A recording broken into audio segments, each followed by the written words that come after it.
Welcome to Politicos media. 32 మంది ప్రాణత్యాగాలతో ఏర్పడిన Visakha steel plant మనుగడ ప్రస్తుతం ప్రశ్నార్థకంగా మారింది. స్టీల్ ప్లాంట్ ప్రైవేటీకరణ అంశం తెరపైకి రావడంతో ఉక్కు కార్మికులు, ఉద్యోగ సంఘాల నాయకులు దాదాపుగా 1400 రోజులకు పైగా నిరసన దీక్షలు చేపడుతున్నారు. ప్రస్తుతం అవి కొనసాగుతూనే ఉన్నాయి. ఈ నేపథ్యంలో వారి డిమాండ్ ఒకటే, విశాఖ ఉక్కును ప్రైవేటీకరించరాదు, అవసరమైతే సెయిల్లో విలీనం చేయాలి, లేదంటే క్యాప్టివ్ మైన్స్ను కేటాయించాలని వీరు గత కొంతకాలంగా డిమాండ్ చేస్తున్నారు. ప్రస్తుతం కేంద్ర ప్రభుత్వం 11,400 కోట్ల రూపాయలను ప్యాకేజీగా ప్రకటించింది. సో ఈ ప్యాకేజీపై ఈ ఉక్కు ఉద్యోగ సంఘాలు ఏమంటున్నాయి, వారిని అడిగి తెలుసుకుందాం. సార్, ఈ కేంద్రం 14,000 కోట్లు ప్రకటించిందని చెప్తుంది. సో దానివల్ల ప్లాంట్కి ఎటువంటి ఊపిరి పోసాం అని చెప్తున్నారు. అది ఏ విధంగా ఉంటుంది? కరెక్టే. మేము కేంద్ర ప్రభుత్వం తీసుకున్న నిర్ణయం తప్పు. 21 జనవరి 23న ఆ నిర్ణయం తీసుకోకపోతే విశాఖపట్నం స్టీల్ ప్లాంట్ మంచి లాభాల్లో ఉండేది, పూర్తి ఉత్పత్తి సాధించింది అనమాట. వాళ్ళు నిర్ణయం తీసుకోవడం వల్ల ప్లాంట్కి అన్యాయం జరిగింది. బ్యాంకులు లోన్స్ లేకుండా రా మెటీరియల్ కూడా ఎక్కడ కూడా అరువు ఇవ్వకుండాను ఒక వినాశకరమైనటువంటి నిర్ణయం చేశారు. ఇవాళ 13,000 కోట్లు అది పెద్ద ప్యాకేజ్ అనేది అండి. వాళ్ళ నిర్ణయమే తప్పు వల్ల, వాళ్ళు తీసుకున్న నిర్ణయం వల్ల ఏంటంటే 20,000 కోట్ల రూపాయల నష్టాలు వచ్చాయి. ముందు ఆ నిర్ణయం మార్చుకుంటే డబ్బు అవసరం లేదు, మాకు మైన్స్ ఇవ్వండి, లేదా సైడ్లో వెళ్ళని చేయండి, రోజుకి 10 కోట్ల రూపాయల లాభాలు సంపాదిస్తాం. ముందు ఆ ప్రైవేటీకరణ నిర్ణయాన్ని, క్యాబినెట్ తీసుకున్న నిర్ణయాన్ని ఉపసంహరించుకోవాలనేది మా ప్రధానమైన డిమాండ్. అంటే ఇప్పుడు ఉద్యోగులు కూడా కొరత ఉంది, ఎందుకంటే ఇప్పటికే వీఆర్లో ఉన్నారు. ఇప్పుడు స్టీల్ ప్లాంట్లోనే పూర్తిగా అభివృద్ధి చేస్తాం, దీని ప్లాంట్ నడుపుతామని చెప్తున్నారు. ఇవాళ ఇతర స్టీల్ పరిశ్రమలు ప్రైవేట్ స్టీల్ ప్లాంట్ల కన్నా తక్కువ మ్యాన్ పవర్ ఉందన్నమాట. 7.3 మిలియన్ టన్స్ అంటే ఆ రోజు ప్లానింగ్ కమిషను స్పష్టమైనటువంటి లెక్కలతోనే మ్యాన్ పవర్ 7.3కి కేటాయించిందన్నమాట. ఇవాళ తక్కువ ఉన్నారు. మొత్తం ఇప్పటికే 2,000 మంది తగ్గిపోయారు. ఒక 1000 మందిని వీఆర్ తీసుకోమంటున్నారు. ఇంకొక 4,000 మంది కాంట్రాక్ట్ లేబర్ని తగ్గిస్తున్నారు. మరి ఎవరి కోసం ఈ ప్యాకేజ్? ప్లాంట్ అనేది ప్రజల బతుకు తెరువు కోసం, దేశం సంపద సృష్టించడం కోసం కార్మికులు ఉండాలన్నమాట. అటువంటి కార్మికులు లేకుండా మీరు ఎలాగ ఉత్పత్తి సాధిస్తారు అని దీని వెనుక స్పష్టమైనటువంటి వారు ఒక తప్పుతో పట్టిస్తున్నారు ప్రజల్ని. ఆ తప్పుతోకి ఆంధ్రప్రదేశ్ ప్రజలెవరు కూడా మేము తల ఒగ్గేది లేదు. నిజమైనటువంటి ప్రకటన మీరు మానండి. విశాఖపట్నం స్టీల్ ప్లాంట్ క్యాబినెట్లో నువ్వు ఏదైతే ఉపసంహరించుకున్నావో ఉపసంహరించుకోవాలి. ఈ ప్లాంట్కి గనులు ఇవ్వాలి. అన్ని కంపెనీలకి ఇచ్చారనమాట. రేపు రాబోయే కంపెనీలకు కూడా మీరు ఇస్తున్నారు మిట్టలకి. విశాఖపట్నం స్టీల్ ప్లాంట్ బాధ్యతారహితంగా మీకు ఉంది కనుక ఆ బాధ్యత అనేది మీరు కంప్లీట్ చేసి క్యాబినెట్ నుంచి మీరు విత్డ్రా అవ్వాలని చెప్పేసి మేము డిమాండ్. అంటే కూటమి నేతలందరూ కూడా సంబరాలు జరుపుకుంటున్నారు, ఎందుకంటే ఇంత అమౌంట్ని మేము తీసుకొచ్చాము, నష్టాల బాటలో ఉన్నటువంటి స్టీల్ ప్లాంట్ పోతున్నాం అని చెప్తున్నారు.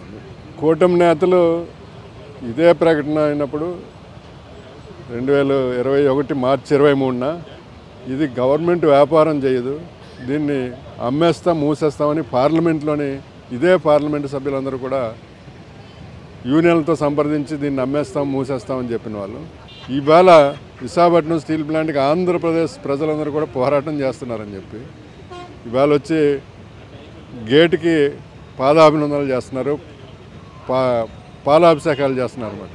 ఇదే కార్మికులను దుర్భాషలాడారు. స్టీల్ ప్లాంట్ మూసేస్తామని పార్లమెంట్లో ప్రకటించారు. మరి ఆ రోజు అటువంటి ప్రకటన చేసి ఈరోజు అంటే ప్రజల యొక్క ఈ సంబరాలు ఈ రోజు కాదు, సంబరాలు చేసుకోవడం కాదు. ఇవాళ ఉన్నటువంటి కార్మికుల వేతనాలు కంప్లీట్ చేయండి, నిర్వాసితులకు 8,000 మందికి ఉపాధి ఇవ్వాలి, దానికి సెక్యూరిటీ ఇవ్వండి, దీనికి గనులు సెక్యూరిటీ ఇవ్వండి. గనులు ఏమీ లేకుండా విశాఖపట్నం స్టీల్ ప్లాంట్ 27,000 కోట్ల రూపాయల అప్పులు వడ్డీలు కట్టిన కంపెనీ ఏదో ఉంటే భారతదేశంలో 60,000 కోట్ల రూపాయలు దేశ ఆర్థిక వ్యవస్థకి ఏదైనా ఉపయోగపడిందంటే విశాఖపట్నం స్టీల్ ప్లాంట్ అన్నమాట. ఈ రాష్ట్రం అభివృద్ధి చెందింది. ఆ రోజు మీరు అందరూ ఏమయ్యారు? ఇదే కార్మిక వర్గం రక్తవర్చి 32 మంది ప్రాణాలు త్యాగం చేసి ఇన్ని సంవత్సరాలు కాపాడిన ప్లాంట్ని మీరు ఈవేళ సన్మానాలు చేసుకుంటున్నారు అంటే సన్మానాలు కాదు. అయితే ఒక్కటి వాళ్ళు చేసిన తప్పు అనేది తలొకకి తప్పలేదన్నమాట. ఇదే మూసేస్తామన్న పెద్దలందరూ స్టీల్ ప్లాంట్ పోరాటం కొనసాగడానికి వీల్లేదని చెప్పి ఈరోజు వచ్చి గేట్ల దగ్గర పాదాభినందనలు పాలాభిషేకాలు చేసుకున్నారు. దుర్భాషలాడినటువంటి కంపెనీని మేము వాళ్ళు తప్పుని వాళ్ళు ఒప్పుకున్నారు. అందుకని ఇవాళ ఏదైతే మీరు సరిచేయాలనుకున్నారో దాన్ని పూర్తిగా లేకపోతే మటుకు ఆంధ్రప్రదేశ్ ప్రజలు మరొక స్థాయిలోని పెద్ద ఎత్తున మేధావులు, అనేక మంది ప్రొఫెసర్స్, స్టూడెంట్స్, విద్యార్థులు, ప్రజలు, రైతులు అందరూ కూడా మరొక ఉద్యమం కూడా సాగబోతుంది. మీ నిర్ణయం వెంటనే దీన్ని క్యాబినెట్ నుంచి విత్డ్రా చేసుకుంటున్నాం, సెయిల్లో విలీనం చేస్తున్నాం, లేదా దీన్ని క్యాప్టివ్ మైన్స్ ఇస్తున్నాం. ఎంప్లాయీస్కి కావాల్సినటువంటి ఆర్థిక ప్రయోజనాలు కానీ 8,000 మంది నిర్వాసులకి ఉద్యోగాలు ఇస్తామని చెప్పి ఇవాళ 20 మిలియన్ టన్నుల స్టీల్ ప్లాంట్ అయితే ఆంధ్రప్రదేశ్కి 1 కోటి మందికి ఉపాధి చూపడుతుంది అన్నమాట. ఇంతకన్నా పెద్ద ఫ్యాక్టరీ భారతదేశంలో మీరు ఎన్ని లక్షల కోట్లను అమరావతి చేసినా లేకపోతే పోలవరం వచ్చినా సరే ఉపాధి చేస్తే చూపించేటువంటి సంస్థ ఏదైనా ఉంటే 1 కోటి మందికి విశాఖ ఉక్కు కర్మాగారం అవుతుంది. దాన్ని మీరు అర్థం చేసుకొని మీ యొక్క ఆలోచన విధాన్ని మార్చుకోండి. సాయం కాదు, సాయం ఎవరి కోసం? ఇది సాయం ప్రజల కోసం చేయాలి. మీరు ప్రజాప్రతినిధులు. ఇవాళ డబ్బు ఇచ్చారంటే సంపదను సృష్టించడానికి, డబ్బు తినేయడానికి కాదు కదా. డబ్బు తినలేరు. సంపద సృష్టిస్తే ఇవాళ మార్కెట్లో చలామణి అనేది కూలీ నాలి దగ్గర జనం ఉంటే, డబ్బులు ఉంటే మార్కెట్లో పాలు అమ్ముకునే వాళ్ళు, నీళ్ళు అమ్ముకునే వాళ్ళు, కష్టజీవులందరూ కూడా విశాఖపట్నం స్టీల్ ప్లాంట్ వల్ల ఇవాళ 8 లక్షల మంది మొత్తం ఉత్తరాంధ్ర ప్రజలందరూ జీవిస్తున్నారన్నమాట. కార్మికుల యొక్క ప్రయోజనాల కోసం, ప్రజా ప్రయోజనం కోసం, ఆంధ్రప్రదేశ్లో ఉన్నటువంటి నిరుద్యోగ సమస్య తీర్చడం కోసం మీరు నిజమైనటువంటి పోరాటం ఈ పాదాభిషేకాలతో పాటు మా అందరికీ తిండి పెట్టే సంస్థ దీన్ని కాపాడుకుంటామని చెప్పేసి శబ్దం పలకాలని చెప్పి వాళ్ళ మీద డిమాండ్ చేస్తారు. సార్, ఫైనల్గా ఏదైతే మీరు గత 4 సంవత్సరాలుగా ధర్నాలు చేశారు, రాస్తారోకోలు చేశారు, ఎన్నో ఉద్యమాలు చేశారు, ఇప్పటికీ కూడా కొనసాగిస్తున్నారు మీ ఉద్యమాన్ని. సో ఫైనల్గా అంటే ప్యాకేజీపై మీరు అసంతృప్తి వ్యక్తం చేసినప్పటికీ ఫైనల్గా మీరు ఏం డిమాండ్ చేస్తున్నారు సార్? ఫైనల్గా మేము ఆంధ్ర రాష్ట్రంలో ప్రజలందరూ కూడా కార్మికులం కానీ విశాఖపట్నం స్టీల్ ప్లాంట్ని ప్రభుత్వ రంగంలో కొనసాగించాలి. విశాఖపట్నం స్టీల్ ప్లాంట్కి 20 మిలియన్ టన్నుల స్టీల్ ప్లాంట్ కోసం నిర్మాణంలో శంకుస్థాపన చేశారు. 20 మిలియన్ టన్నుల స్టీల్ ప్లాంట్ పెడితే 1 కోటి మందికి ఆంధ్రులకు ఉపాధి దొరుకుతుంది. దానికోసం మేము ఆంధ్రప్రదేశ్ ప్రజలందరం కూడా ఈ రాజకీయ పార్టీల మీద అందరినీ కలిసి వచ్చే వాళ్ళతో పోరాడతాం, కలవలేని వాళ్ళతో ప్లాంట్ మూసేద్దాం, అమ్మేద్దాం అన్న వాళ్ళతో కూడా ఈ 4 సంవత్సరాలు పోరాడాం. ఇప్పుడు కూడా ఈ ప్లాంట్ 20 మిలియన్ టన్నులు అయ్యే వరకు కూడా మేము పోరాడతాం.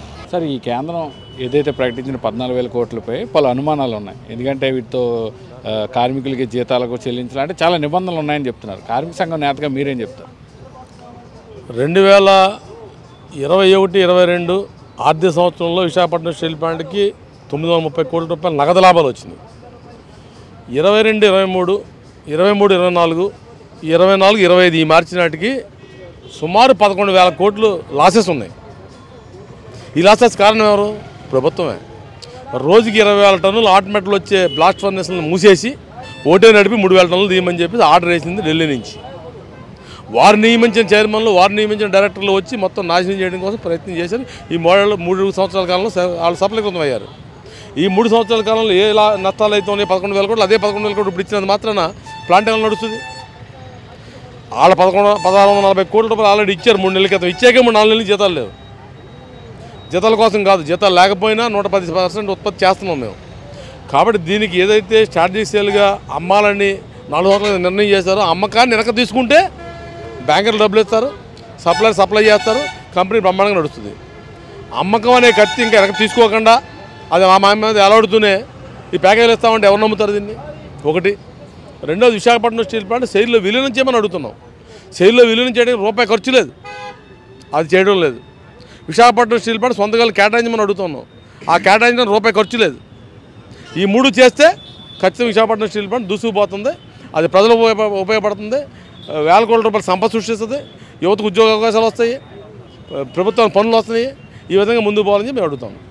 రాజకీయ నాయకులు కూడా అంటే ప్రతిపక్షాలు కానివ్వండి, ఏదైతే ప్లాంట్ని అదే ప్రైవేటీకరణ చేయడంలో భాగంగానే ఈ ప్యాకేజీలు ఇవన్నీ కూడా ఒక బూటకం అని అంటారు. మీరేమంటారు? ఉద్యోగ అంటే మేము చేసే 4 సంవత్సరాల పోరాటాన్ని ఛానలైజ్ చేస్తూ రాష్ట్ర ప్రభుత్వం వాళ్ళ మీద ఒత్తిడి తీసుకొచ్చి ప్యాకేజ్ తీసుకురావడం వాస్తవం. తక్షణం అవసరానికి ఈ ప్యాకేజ్ ఉపయోగపడుతుంది, కానీ శాశ్వత సమస్య పరిష్కారం కాదు. ఏమైనా పెట్టుబడి పెట్టడానికి ముందుకు వచ్చారు కదా ఈ పోరాటం తీర్చా. ఆ పోరాటాన్ని రాష్ట్ర ప్రభుత్వం రిప్రజెంట్ చేసింది కాబట్టి ఆ డబ్బులు వచ్చి మేము అనుకుంటా ఉన్నాం, కానీ అది పరిష్కారం కాదని మాత్రం చెప్తున్నాం. శాశ్వత పరిష్కారం కావాలంటే సొంత గోళ్ళు కావాలి, సేల్లు విలీనం చేయాలి. సార్, ఈ కేంద్రం ప్రకటించిన ప్యాకేజీపై ఒక కార్మికుడిగా గతంలో పనిచేశారా మీరు? ఉద్యోగ సంఘాలుగా ఉన్నారు, ఇప్పుడు మీరేం చెప్తారు? వాస్తవంగా జబ్బు ఒకటి అయితే మందు ఒకటి వేస్తూ ఉన్నారండి కేంద్ర ప్రభుత్వం.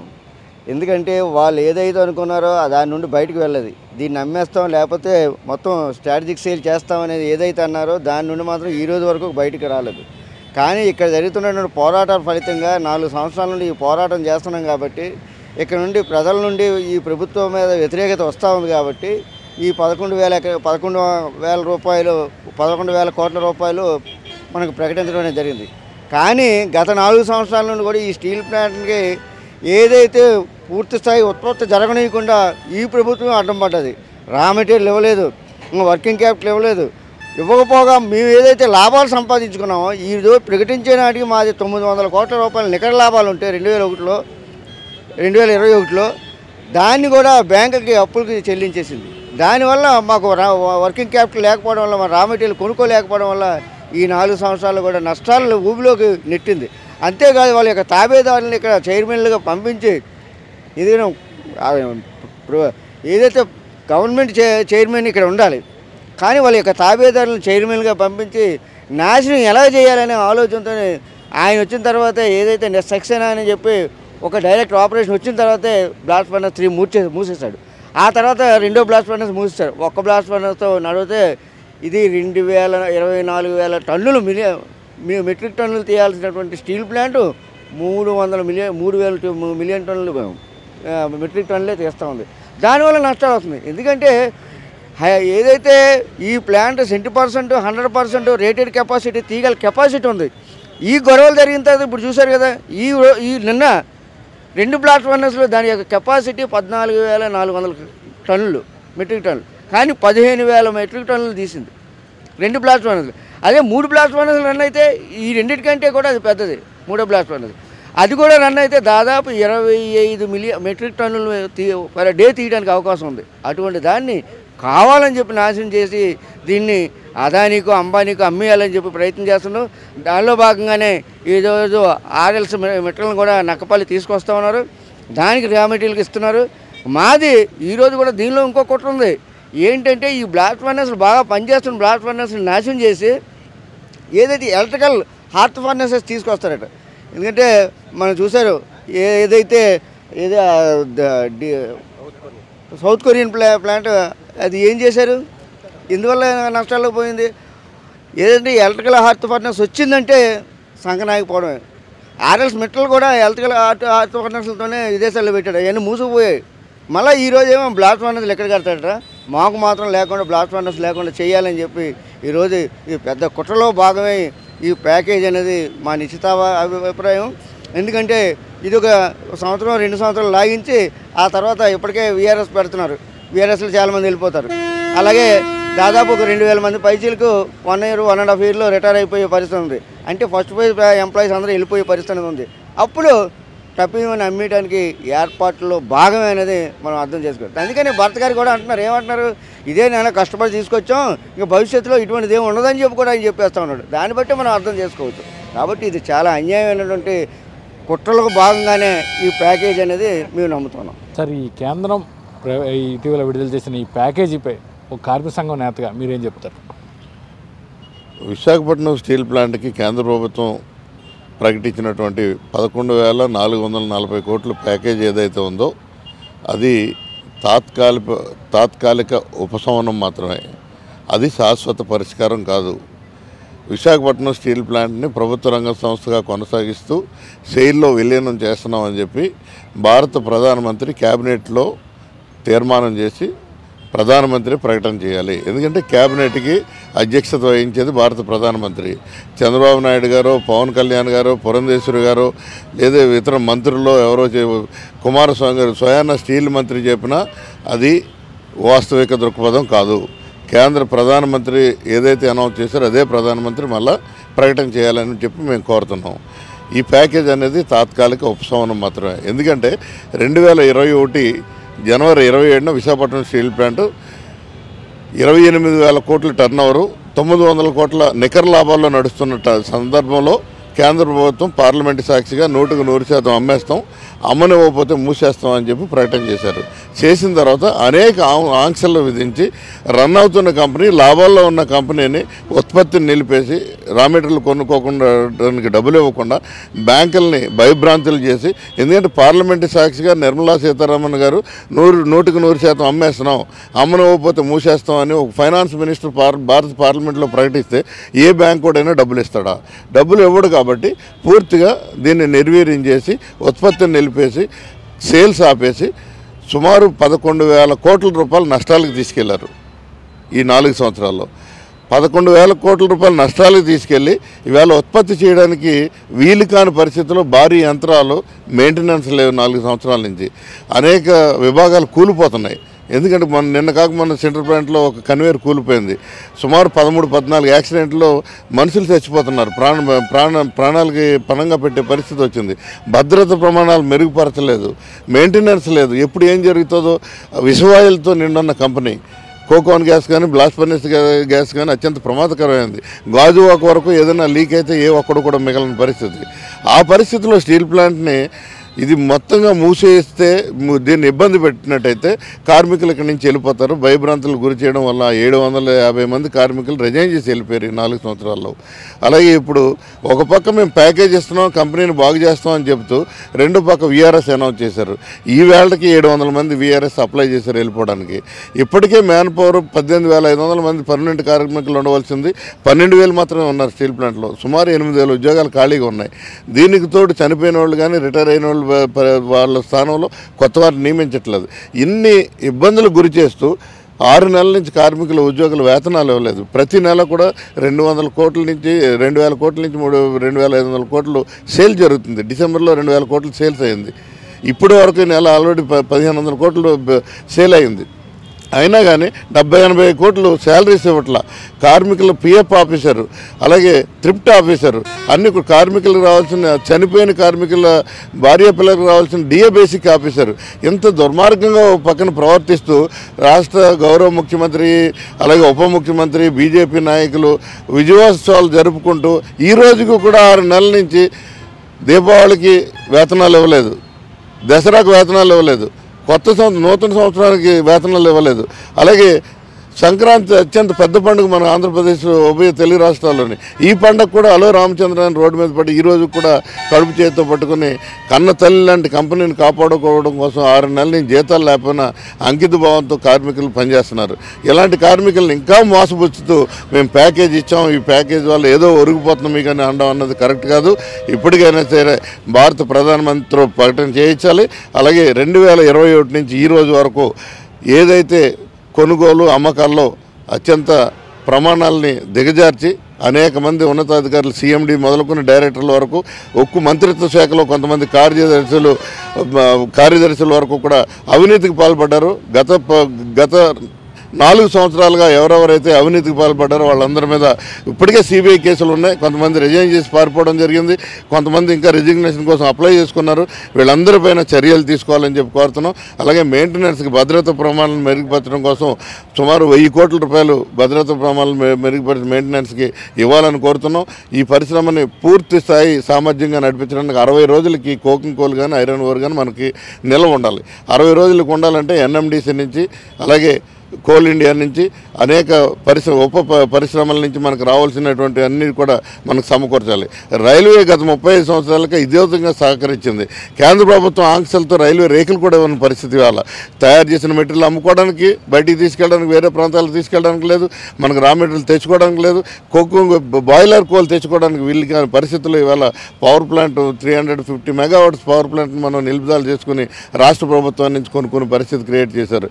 ఈ అవాంఛనీయ సంఘటనలు విధ్వంసం ఏదైతే కేంద్ర ప్రభుత్వం చేసిందో గత 4 సంవత్సరాలుగా దాన్ని ఆపేసి ఇమీడియట్గా వీళ్ళు దీని పునరుద్ధరణకి సెయిల్లో విలీనం చేసినట్టయితే శాశ్వత పరిష్కారం ఉంటుంది.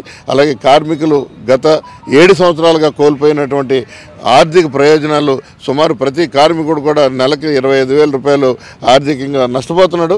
కార్మికుల ఆర్థిక ప్రయోజనాలు ఇవ్వాలి. ఇమీడియట్గా వేతనాలు అయితే 6 నెలలుగా వేతనాలు నిలుపుదల చేశారో ఆ వేతనాలన్నీ కూడా ఇవ్వాలని చెప్పి మీ ద్వారా కోరుతున్నా. సో ఏదైతే స్టీల్ ప్లాంట్కి కావాల్సింది ప్యాకేజీలు కాదు, ఏదైతే మొదటి నుంచి కూడా కార్మిక సంఘం నాయకులందరూ కూడా ఒకటే కోరుతున్నారు, ఏదైతే ప్రైవేటు పరం కానివ్వకుండా స్టీల్ ప్లాంట్ను ప్రభుత్వంలోనే కొనసాగించాలని, అలాగే క్యాప్ట్ మైన్స్ ఏదైతే ముడి సరుకు వచ్చి ఇంధనాన్ని ఏదైతే ఇనుముని ప్రొడ్యూస్ చేసే ముడి సరుకు అయినటువంటి క్యాప్ట్ మైన్స్ను కేటాయించాలని తాము 4 సంవత్సరాలుగా పోరాటాలు చేస్తున్నామని, అవేవి పట్టకుండా కేవలం ప్యాకేజీలు ప్రకటిస్తే ఇక్కడ స్టీల్ ప్లాంట్ వలన ఎవరికి ఉపాధి లభించదని, కేవలం దాదాపు 1 కోటి మందికి పైగా ఉపాధి లభించే దిశగా కేంద్ర ప్రభుత్వం అడుగులు వేయాలని, అలాగే ఏదైతే పార్లమెంట్లో ప్రకటన చేశారో ఆ ప్రకటనను ఉపసంహరించుకొని ప్రభుత్వంలోనే కొనసాగిస్తామనే విషయాన్ని డైరెక్ట్గా తెలియజేయాలని కార్మిక సంఘ నాయకులైతే కోరుతున్నారు. కెమెరామెన్ ముఖేష్తో Kiran, politicos, Visakha steel plant వద్ద నుంచి. Please subscribe to the channel and download the Politicos app from the links in the description.